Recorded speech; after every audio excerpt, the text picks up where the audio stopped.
तो नमस्कार मित्रों, आजना हवामान समाचार में आप सौ मित्रों हार्दिक स्वागत है। मित्रों, बात करिए तो फरी एक वखत गुजरातनी अंदर मावठाने लईने आगाही व्यक्त करवामां आवी रही है। 18 तारीखथी लईने 19 तारीख दरमियान गुजरातना घणा भागोनी अंदर मावठुं वरसे तेवी शक्यताओ व्यक्त करवामां आवी रही है। हवामान विभाग तेमज हवामान निष्णात अंबालाल पटेलनी आगाही सामे आवी छे, तेना उपर एक नजर करीशुं। बात करिए तो अमरेलीमां पण आजे वादळछाયું वातावरण जोवा मळ्युं। वहेली सवारे गाढ धुम्मस पथराયેલી જોવા મળી। तो આવતીકાલથી 3 દિવસ સુધી રાજ્યમાં વરસાદની આગાહી કરવામાં આવી રહી છે। વધુમાં જાણીએ તો મિત્રો, ડભોઈ લાગુના વિસ્તારોની અંદર પણ વહેલી સવારે ધુમ્મસભર્યું વાતાવરણ જોવા મળ્યું હતું। જગતના તાત પર ફરી એક વખત માવઠાની આફત ટોળાતી જોવા મળી રહી છે। રાજ્યની અંદર મિત્રો આવતીકાલથી 3 દિવસ સુધી માવઠાની આગાહી રહેલી છે।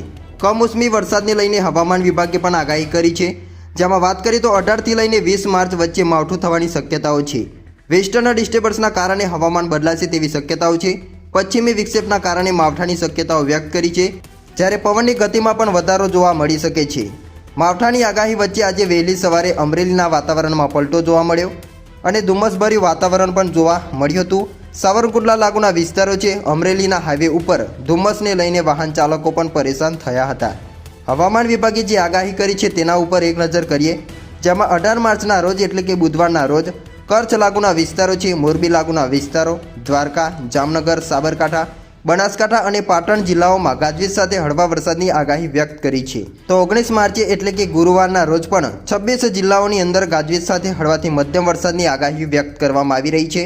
જેમાં મિત્રો વિસ્તારો ઉપર એક નજર કરીએ તો ગુરુવારના રોજ મોરબી, રાજકોટ, સુરેન્દ્રનગર, બોટાદ, અમરેલી, ભાવનગર લાગુના વિસ્તારો છે ગીર સોમનાથ, પોરબંદર, દ્વારકા, જામનગર, બનાસકાંઠા, સાબરકાંઠા, પાટણ, પંચમહાલ, દાહોદ, વડોદરા, ભરૂચ, સુરત, નર્મદા, તાપી, છોટાઉદેપુર, ડાંગ, નવસારી અને વલસાડ જિલ્લાઓમાં ગાજવીજ સાથે છૂટાછવાયા વરસાદની આગાહી વ્યક્ત કરવામાં આવી રહી છે।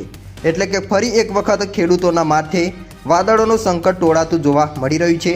ખેડૂતો પણ પરેશાન થતા જોવા મળ્યા છે। માવઠાના કારણે ખેડૂતોને પાકને નુકસાન થવાની પણ ભીતિ છે।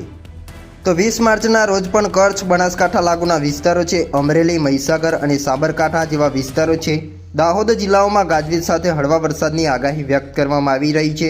એટલે કે લગભગ રાજ્યના મોટાભાગના જિલ્લાઓમાં માવઠાની ગાત તોળાતી જોવા મળી છે।